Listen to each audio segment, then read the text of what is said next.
जय हिंद दोस्तों, आज के वीडियो में आपका स्वागत है। आज हम इकोनॉमिक्स पढ़े हैं, वो भी लुसेंट बुक से। ठीक है, इकोनॉमिक्स है तो इकोनॉमिक्स के पिता किसे कहते हैं यह पहले जानेंगे। पिता यानी फादर या जनक। ठीक है, पिता, फादर या जनक।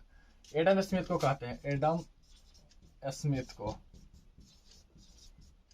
इनकी एक पुस्तक है द वेल्थ ऑफ नेशन। इनकी एक पुस्तक है, एडम स्मिथ की पुस्तक है द वेल्थ ऑफ नेशन, याद कर लीजिएगा।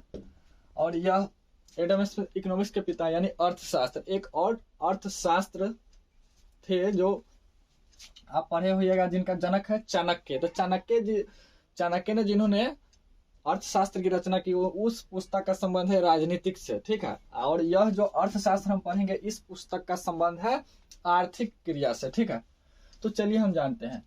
तो इकोनॉमिक्स में हम सबसे पहले आज एक टॉपिक लिए है योजना आयोग। योजना आयोग और पंचवर्षीय योजना, इसी में हम पूरा अध्ययन करेंगे। ठीक है, तो योजना आयोग के बारे में हम जानेंगे। तो योजना आयोग का जिक्र संविधान में नहीं किया गया है। योजना आयोग का जिक्र कहीं भी संविधान में नहीं किया गया है।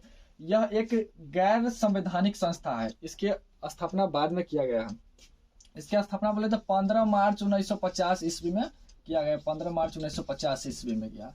इनके पदेन अध्यक्ष प्रधानमंत्री ही होते हैं हमेशा। पदेन अध्यक्ष मतलब अभी वर्तमान में भारत के प्रधानमंत्री श्री नरेंद्र मोदी जी है, तो इसका अध्यक्ष नरेंद्र मोदी जी होंगे। हालांकि इसको भंग कर दिया गया है, उस पर हम थोड़ा आगे चर्चा करेंगे। लेकिन इसका प्रथम अध्यक्ष बोले तो श्री पंडित जवाहरलाल नेहरू जी थे। क्योंकि पदेन अध्यक्ष मतलब कि जब उनका कार्यकाल समाप्त होगा, उनके बाद दूसरे प्रधानमंत्री बनेंगे, तो इसका भी अध्यक्ष दूसरे प्रधानमंत्री हो जाएंगे। ठीक है, इसका अध्यक्ष प्राइम मिनिस्टर होता है, यानी जो रहेंगे अपने पद पर उस समय। एक उपाध्यक्ष का भी पद होता है। तो इसका प्रथम उपाध्यक्ष बोले तो गुलजारी लाल नंदा थे। गुलजारी लाल नंदा, याद कर लीजिएगा, इस सबसे प्रश्न आता ही रहता है। और इसका मतलब ये आयोग जो है किसी भी प्रक्रिया पर मतलब गठित किया गया योजना आयोग है। अगर कोई नियम बनाता है, कानून बनाता है, तो इसका जांच करने के लिए एक राष्ट्रीय विकास परिषद का गठन किया गया। ठीक है, राष्ट्रीय विकास परिषद, इसके द्वारा बनाया गया किया गया कार्य, उसका जांच करने के लिए, अनुमोदन करने के लिए राष्ट्रीय विकास परिषद का गठन किया गया 6 अगस्त 1952 को। ठीक है, इसका पदेन अध्यक्ष भी प्राइम मिनिस्टर ही होते हैं, प्रधानमंत्री ही होते हैं। ठीक है, इतना बात आपको समझ में आ गया होगा। तो चलिए इसका कार्य के बारे में जानेंगे। ऐसे योजना आयोग को 2015 में भंग कर दिया गया। ठीक है, 2014 में भंग कर दिया गया। इसके जगह पर नीति आयोग का गठन किया गया, हमारे वर्तमान प्रधानमंत्री नरेंद्र मोदी के ही द्वारा। नीति आयोग का गठन किया गया 1 जनवरी 2015 को। ठीक है, इसका भी पदेन अध्यक्ष प्रधानमंत्री ही होते हैं। ठीक है, प्रधानमंत्री होते हैं, इसमें भी उपाध्यक्ष का पद है। ठीक है, इसमें हम बता दिए हैं। तो इसका प्रथम योजना आयोग के प्रथम योजना आयोग के प्रथम महिला अध्यक्ष कौन थी? जो हो जाएगा इंदिरा गांधी। ठीक है, क्योंकि प्रधानमंत्री वो भी थी। समझ में आ गया होगा। तो योजना आयोग नीति आयोग के प्रथम और वर्तमान अध्यक्ष तो नरेंद्र मोदी जी होंगे। इसका अंतिम अध्यक्ष बोले, योजना आयोग का अंतिम अध्यक्ष बोले तो नरेंद्र मोदी जी होंगे। ठीक है, उन्हीं के कार्यकाल में भंग किया गया था, इनके द्वारा कार्य किया गया। ठीक है, तो योजना आयोग ने पहला कार्य प्रारंभ किया 1952 में। 1951 से स्टार्ट किया था, जब भारत आजादी के बाद संविधान लागू होने के बाद। इन्होंने मतलब कि देश के विकास के लिए पंचवर्षीय योजना प्रारंभ किया। ठीक है, कि जैसे कि आप स्टडी करते हैं ना, तो आप नियम बना लेते हैं कि हम 2 घंटा ये पढ़ेंगे, या 1 महीना हम पहले हिस्ट्री पढ़ लेते हैं, हिस्ट्री मेरा कंप्लीट हो जाएगा तो फिर हम दूसरा योजना बनाएंगे और जियोग्राफी पढ़ेंगे, उसके बाद पॉलिटी पढ़ेंगे। ऐसा ही इसी प्रकार से सरकार के द्वारा योजना आयोग के तहत पंचवर्षीय योजना का गठन किया गया। ठीक है, और उसमें निर्णय लिया गया कि प्रत्येक योजना 5 वर्षों के लिए चलाया जाएगा। तो प्रथम योजना 1951 से 56 तक प्रथम योजना है। प्रथम पंचवर्षीय योजना बोले, प्रथम पंचवर्षीय योजना 1951 से 1956 तक। जबकि कुल पंचवर्षीय योजना बोले तो 12 हुआ। ठीक है, क्योंकि इनके बाद तो नरेंद्र मोदी जी भंग कर दिया, नीति आयोग प्रत्येक एक वर्ष वाला कर दिया। ठीक है, 2012 से 2017 तक यह अंतिम पंचवर्षीय योजना है। ठीक है, तो प्रथम पंचवर्षीय योजना के बारे में हम थोड़ा जानते हैं, क्योंकि इससे प्रश्न आते रहते हैं। तो प्रथम पंचवर्षीय योजना में सबसे पहले निर्णय लिया गया कृषि का, मतलब कृषि पर हम सबसे ज्यादा विकास करेंगे इस 5 साल में, 51 से 56 में सबसे ज्यादा अगर विकास करना है तो हमको सिर्फ और सिर्फ कृषि कार्य पर ही करना है, इसके अलावा कुछ नहीं करना है। तो कृषि कार्य, और मतलब कि टारगेट भी लिया गया, विकास दर इतना तय कर लिया गया कि आपको जैसे कि मतलब कि अगर जियोग्राफी मतलब स्टडी प्लान बनाते हैं तो जियोग्राफी ले लिए, तो जियोग्राफी में आप पहले लिख लेते हैं कि हमको 90 नंबर हर हाल में लाना है, चाहे जितना मेहनत करना पड़े, हम 1 महीना में 90 नंबर लाएंगे, 1 महीना के मेहनत में, ठीक है। तो उसी प्रकार इन्होंने 5 साल के टारगेट लिया और 5 साल में कृषि के विकास के लिए लक्ष्य रखा, 2.1% का लक्ष्य रखा, और प्राप्ति कितना हुआ था, 3.1% प्राप्त हुआ, 3.6% लक्ष्य प्राप्त हुआ। तीनों में बढ़ोतरी बहुत हुआ, ठीक है, इसमें बढ़ोतरी हुआ। इसी प्रकार आपको भी अगर लक्ष्य रखते हैं तो यहाँ पर 95 भी हो सकता है, तो इस प्रकार से इसका फायदा हुआ। इस मॉडल भी पूछा जाता है कि प्रथम पंचवर्षीय योजना का मॉडल क्या है, तो हेराल्ड डोमर मॉडल, ठीक है, हेराल्ड डोमर, ठीक है, यह पूछा जाता है। इसी प्रथम पंचवर्षीय योजना के अंतर्गत 1953 में यूजीसी की स्थापना किया गया, ठीक है, यूजीसी के मतलब हुआ विश्वविद्यालय अनुदान आयोग, ठीक है। और प्रथम पंचवर्षीय योजना के ही तहत 2 अक्टूबर 1992 में सामुदायिक विकास कार्यक्रम किया गया। सामुदायिक विकास कार्यक्रम मतलब सभी जगह विकास समान रूप से हो, तो उसी के अंतर्गत हीराकुंड बांध बनाया गया महानदी पर, ठीक है, जब सबको सुविधा मिले। और यह कहाँ है, तो ओडिशा में है। इसी के अंतर्गत भाखड़ा नंगल जो पंजाब में है, सतलज नदी पर बांध बनाया गया, सबको विकास के लिए समान रूप से पानी मिले। और इसके बाद दामोदर घाटी पश्चिम बंगाल दामोदर नदी पर बनाया गया। और भारत की प्रथम बहुउद्देशीय परियोजना किसे कहा जाता था, यही इसी को ही कहा जाता है, भारत की प्रथम बहुउद्देशीय परियोजना दामोदर घाटी को कहा जाता है।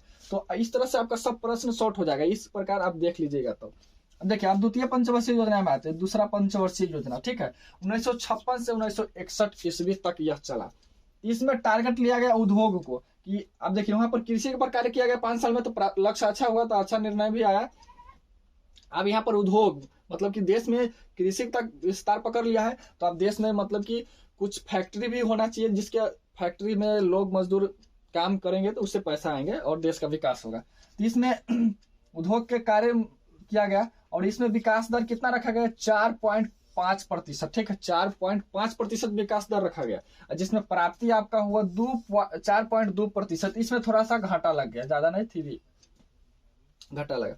तो इसका मॉडल क्या है, तो पीसी महानोबिल्स, यह बहुत बार पूछा गया है, आप देख सकते हैं, बहुत ही अच्छा टॉपिक है। और इसके अंतर्गत द्वितीय पंचवर्षीय योजना के अंतर्गत हमारे देश में 3 स्टील प्लांट लगाया गया, मतलब 3 स्टील कंपनी को स्थापना किया गया, जिससे देश में मजदूरों को कार्य मिले, बेरोजगारी दूर हो, ठीक है। इतना बात आपको समझ में आ गया। इसमें ऐसे 4 किया गया था, लेकिन एक अगले पंचवर्षीय योजना में किया गया था हम, लेकिन इस पंचवर्षीय के अंतर्गत 3 ही है, इसलिए हम आपको 3 ही बताए। तो पहला है भिलाई, तो भिलाई है कहाँ, छत्तीसगढ़, ठीक है, भिलाई छत्तीसगढ़ में। भारत को आजादी के बाद उस समय भारत में उतना पैसा कौड़ी नहीं था, पैसा की आर्थिक स्थिति उतना ठीक नहीं थी, कहने का मतलब। तो जब यह किया गया छत्तीसगढ़ में, तो यह किन देशों के सहायता से किया था, रूस, सोवियत संघ, यानी वर्तमान में रूस, सोवियत संघ के सहायता से, आर्थिक सहायता से छत्तीसगढ़ में भिलाई स्टील प्लांट की स्थापना किया गया।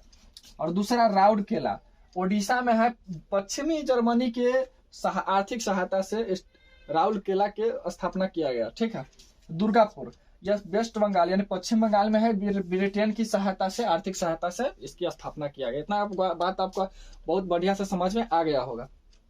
और इसके आगे चलते हैं, इसी में द्वितीय पंचवर्षीय योजना के अंतर्गत 1958 में खादी ग्रामोद्योग बोर्ड की स्थापना किया गया, ठीक है, खादी ग्रामोद्योग बोर्ड की स्थापना किया गया। इसके बाद 2 अक्टूबर 1859 ईस्वी को द्वितीय पंचवर्षीय योजना के अंतर्गत पंचायती राज को लागू किया गया, ठीक है, पंचायती राज को। और प्रथम पंचायती राज लागू करने वाला कौन राज्य है, तो राजस्थान के नागौर जिला में, और गांव बोले तो बगदरी गांव में, राजस्थान के नागौर जिला और बगदरी गांव में लागू किया गया प्रथम बार, ठीक है। इतना आपको कंप्लीट हो गया। तृतीय पंचवर्षीय योजना में हम आते हैं, तृतीय पंचवर्षीय योजना में, ठीक है।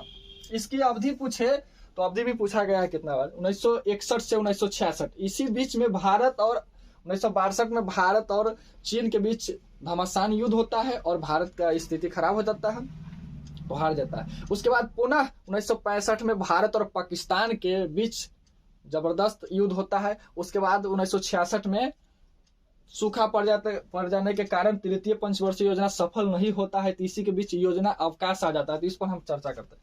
तो इसका मतलब इसमें निर्णय लिया गया, देखिए प्रथम पंचवर्षीय योजना में कृषि का टारगेट लिया गया, द्वितीय पंचवर्षीय योजना में उद्योग का टारगेट लिया गया, तृतीय पंचवर्षीय योजना में कृषि प्लस उद्योग, यानी दोनों के एक ही साथ हम कार्य करेंगे। तो यहाँ पर कृषि प्लस उद्योग है, ठीक है। इसमें विकास दर निर्धारित किया गया 5.6% पहले तय कर लिया गया, लेकिन प्राप्ति 2.8% हुआ। तो इस प्रकार यह असफल हो गया। क्या हो गया? असफल होने के पीछे कारण हम आपको बताए।